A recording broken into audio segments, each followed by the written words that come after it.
Hello guys. आज हम लोग देखेंगे श्री रामचरितमानस का पंचम सोपान के सुंदरकांड। सुंदरकांड में है प्रभु श्री राम जी के अनन्य भक्त हनुमान जी का बुद्धि भक्ति बल की परम गाथा का वर्णन किया गया है। यह सोपान जीवन में कठिन परिस्थितियों से उबरने और विजय पथ प्राप्त करने का मार्गदर्शक है। सुंदर कांड का नाम सुंदर क्यों पड़ा? सुंदर कांड का नाम सुंदर पर्वत जो कि त्रिकुटांचल पर्वत पर स्थित है, सुंदर, इसी के नाम पर सुंदर कांड का नाम सुंदर कांड रखा गया है। इसके अतिरिक्त इस अध्याय में नायक हनुमान जी हैं। इसमें अतुलनीय सुंदर लीलाओं और माता सीता के सुंदर वचनों का वर्णन होने कारण भी यह अत्यंत सुंदर है। सुंदरकांड एक ऐसा सोपान है जिसके नायक प्रभु श्री राम ना होकर उनके अनन्य भक्त हनुमान जी हैं।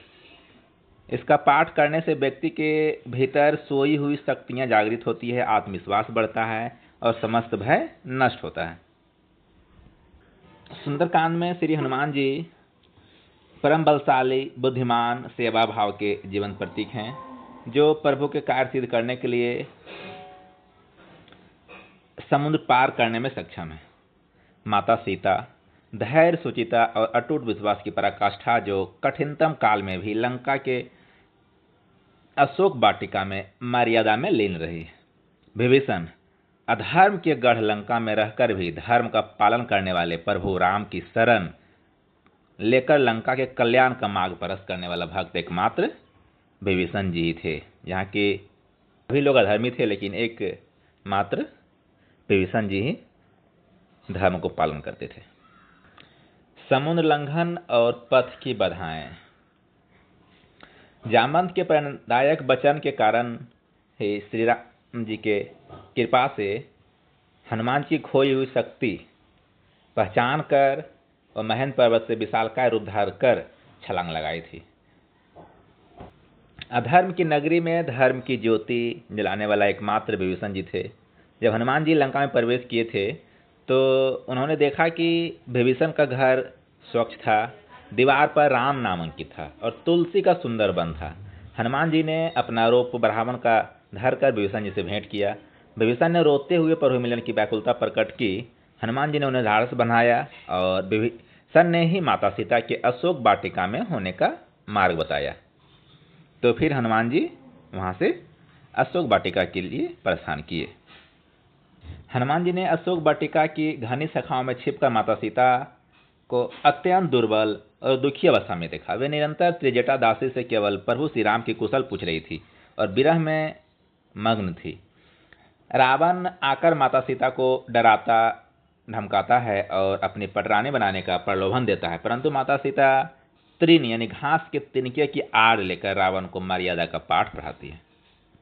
जब माता सीता अत्यंत दुखी होकर अग्नि की याचना कर रही थी, तभी हनुमान जी ने अशोक वाटिका की टहनियों से प्रभु श्री राम की मुद्रिका देकर माता सीता को विस्मय और हर्ष उमड़ पड़ा।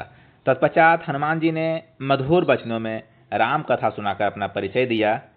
सीता जी ने उन्हें राम का अनन्य दूत मानकर पुत्रवत स्नेह किया।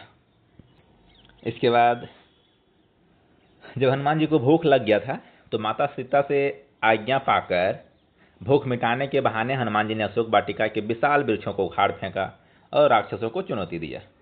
जब यह पता चला रावण को, तो रावण ने अपना बेटा अक्षय कुमार को भेजा। रावण के प्रतापी पुत्र अक्षय कुमार ने भारी सेना के साथ आक्रमण किया, परंतु हनुमान जी ने उसका सरलता से वध कर दिया। जैसे ही अक्षय कुमार का वध हुआ तो रावण ने अपना पुत्र मेघनाद को भेजा था, जिसका नाम इंद्रजीत भी है। उन्होंने हनुमान जी पर ब्रह्मास्त्र चलाया। तो हनुमान जी ने सोचा कि ब्रह्मा जी के अस्त्र को आदर करना चाहिए, इसलिए उन्होंने स्वेच्छा से बंधन में बंध गए। और जब बंध गए तो मेघनाद ने उन्हें रावण की सभा में ले गया। उसमें हनुमान जी निर्भीक होकर मर्यादा का उपदेश दिया रावण को। माता सीता को सत्समान लौटाने की सलाह दिया, जिससे हनुमान जी के बातों को सुनकर रावण को बहुत क्रोध आया। इसलिए रावण क्रोध में ही हनुमान जी के पूंछ में तेल में डुबोकर कपड़ा बांधकर आग लगाने की आज्ञा दी, जिससे हनुमान जी ने अपना शरीर को अत्यंत विशाल और फिर लघु कर दिया और बंधनों को तोड़ दिया और वे लंका में कूद पड़े और पूरी लंका को अग्नि में से जला दिया। मुख्य उपहार या चिन्ह जो है, प्रभु का नाम अंकित स्वर्ण मुद्रिका जो की अंगूठे जो दिए थे हनुमान जी को देने के लिए, श्री राम जी दिए थे हनुमान जी को कि माता सीता को देना जब मिलेंगे। तो माता सीता ने शिरोमणि यानी चूड़ामणि मस्तक का आभूषण दिए थे श्री राम जी के लिए। मुख्य संदेश क्या क्या हुआ था दिए थे उस समय माता सीता राम जी ने? धैर्य रखने के लिए कि प्रभु अति शीघ्र वानर सेना सहित लेकर आएंगे। माता सीता ने 1 माह की सीमा में आकर रक्षा करने का निवेदन किया हनुमान जी से कि श्री राम जी से कहना।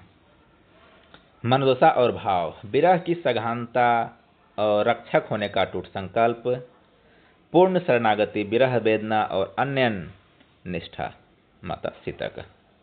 सुंदरकांड में सबसे पहले क्या होता है कि हनुमान जी समुद्र को पार करते हैं और सुरसा सिंहिका के विजय और लंका में प्रवेश करते हैं।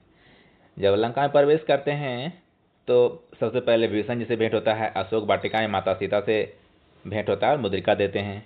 इसके बाद लंका दहन होता है, अशोक वाटिका को उजाड़ते हैं, अक्षय कुमार का वध होता है और पूंछ से लंका को भस्म करना, पूंछ में जब आग लगा देता है तो लंका को भस्म करना।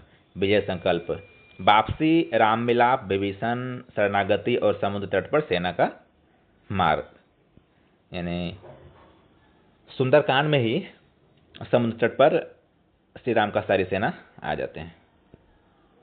सुंदरकांड का महात्म्य, जो सुंदरकांड का पाठ श्रद्धापूर्वक करते हैं उनके जीवन के सभी संताप मिट जाते हैं और वे अंततः परम पद को प्राप्त करते हैं।